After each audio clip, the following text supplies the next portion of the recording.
Мақсатыма жетемін. Брайан Трейси. Екінші тарау. Неге жетуді қалайтыныңызды жазыңыз. Екінші қадам мақсаттарыңызды жазу. Үлкен адамдардың 3% ғана нақты мақсаттарын жазып қоятындығы белгілі. Жазылған мақсаттары барынша анық, өте дәл есептелген. Сіз өзіңіздің мақсаттарыңызды жазуды ойластырғанда көз алдыңызға елестетіп көріңіз. Мысалға, сіз тұратын облыстан алыстағы басқа облыста орналасқан зауытқа бір нәрсені жасауға тапсырыс бергенде, ол зауыттағылар сіздің тапсырмаларыңыздың сызба жобасын пошта арқылы алып, оны іске асыра алатындай болуы керек. Басқаша айтқанда, сіздің мақсатыңызды орындап, өзіңізге қайта салып жіберу. Сіз сәлемдемені алып, қорапты ашқанда, бұл дәл мен қалағандай екен дегендей болуы керек. Демек, сіздің мақсаттарыңыз егжей-тегжейлі және дәл жазылуы тиіс. Бірінші кезеңде сіз мақсатыңызды армандайсыз, екінші кезеңде барынша егжей-тегжейлі өте дәл ойластырып тұжырымдайсыз. Мен бір мысал келтірейін. Әрбір адам өзінің жеке үйінің болғанын қалайды. Біз әйеліміз екеуміз шағын бір бөлмеде тұрған уақытымызда осыны жиі армандаған едік. Сосын біз үй сатып алдық. Кейінірек оны сатуға тура келді. Себебі банкротқа ұшырадық. Одан кейін жалға пәтер алдық. Біз қиялдауымызды тоқтатпадық. Біздің армандаған үйіміз қандай болар екен деп ойладық. Мен осы сұрақтарға ойланып әрдайым әйелімнен сұрайтынмын. Біз ол үйдің қонақ қабылдайтын үлкен бөлмесі, балалар бөлмесі және арт жағында өте әдемі ауласы болады деп көз алдымызға елестететінбіз. Осының бәрін жазып қою керек деп ұйғардық. Бұл үйімізге қатысты 42 мінездеме жаздық.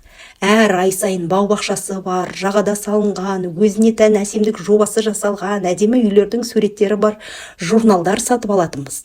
Ол журналдарды қарап отырып, өзіміздің болашақ үйіміздің солардың қайсысына ұқсағанын қалайтынымызды айтып, ой бөлісетінбіз, талқылайтынбыз. Көп замай біздің өмірімізде бәрі өзгере бастады. Ісіміз оңға басты. Кәсібіміз табысты болды. Бізге жақсы ауданнан жақсы бір үй алуға болатынын түсіндік. Бірақ бұл жақсы үй біздің арманымыздағы үй емес екенін білдік. Біз армандап ойластыруды жалғастыра бердік. 3 жыл ішінде біз 150 үйді көріп шықтық, араладық, таңдадық, іздедік. Ақыры біз талабымызға сай келетін бір үйді таптық. Дәлірек айтқанда, біз сол армандаған үйді таптық. Біз қазір сол үйді аралап серуендеген сайын, оны зерттеген сайын, оның соншалықты әдемі екенін түсінгендей боламыз. Міне, енді бұл үйде біз 19 жылдан бері тұрып келеміз. Сіз мүмкін мұны қалай істеймін деп ойлайтын боларсыз. Неге олай ойлайсыз? Кім біледі, істей алмасам қалай болар деген шегіншектеу дұрыс пікір емес. Дұрысы, қажет болса істеймін. Істемейтін несі бар деп айту керек. Айтқанымдай, егер сіз жалғыз болсаңыз және өзіңізге ұнайтындай бір өмірлік серік тапқыңыз келсе, отырыңыз да өзіңіздің болашақ жарыңыздың бойынан қандай мінез құлық көргіңіз келетінін жазып шығыңыз. Есіңізде болсын. Оның барлық жеке басының қасиетін, оның отбасына, тұрмыс тіршілікке деген көзқарасын, адамдармен қарым-қатынасын түсіну қажет. Осы арқылы сіз өзіңіз іздеген адамды өзіңізге тартуға көмектесетін бойыңыздағы зор күш-қуатты қозғай аласыз. Бұл жайында біраз бойдағы адамдармен әңгімелескен болатынмын. Олар өздерінің өмірлік серіктерін қалай табу қажет екендігін сұрады. Мен ең алдымен өзіңе мынандай мақсат қою керек. Үшін армандаған адам қандай болуы тиіс? Сіз ол кісінің бойынан көргіңіз келетін сипаттамалардың, мінез-құлықтардың қандай болуы керектігі туралы тізім жасайсыз. Қалағаныңызша, сіздің 10, 20, 30 түрлі өлшем бірлігіңіз болуы мүмкін деп жауап бердім. Бірде мен ұзақ уақыт бойы жалғыз тұрған өте ақылды жас қызбен әңгімелестім. Оның кездескен жігіттерімен жолы болмапты. Себебі Олар қыздың ойындағы жігітпен сәйкес келмеген. Мен ол қызға армандаған өмірлік серігінің дәл бейнесін жасауға кеңес бердім. 3 күннен кейін ол менің тізімімнің саны 51 болды. Яғни мен өзім таңдаған адамның бойында осы 51 артықшылықтың болғанын қалаймын дегенді айтты. Кейін мен оны тағы да кездестірдім. Ол қыз мүлдем өзгеріп кетіпті. Өзі берген мінездемелерге сай келетін адамды жолықтырғанын мойындады. Бұл мүмкін еместей жағдай болатын. Мәселенің бәрі сонда еді. Бұған дейін ол өзіне қандай адамның керек екенін анықтай алмай жүрген. Өз уақытымда мен де солай істеген едім. Мен өзімнің арманымдағы әйелдің қандай белгілері, мінез-құлықтары болуы қажеттігін жазып қойдым. Егер сіздің кәсібіңіз болып, сізге жәрдемші керек болса, онда сіз қажет болған адамды суреттеп, оның бойынан көргіңіз келетін сипаттарды жазып қойыңыз.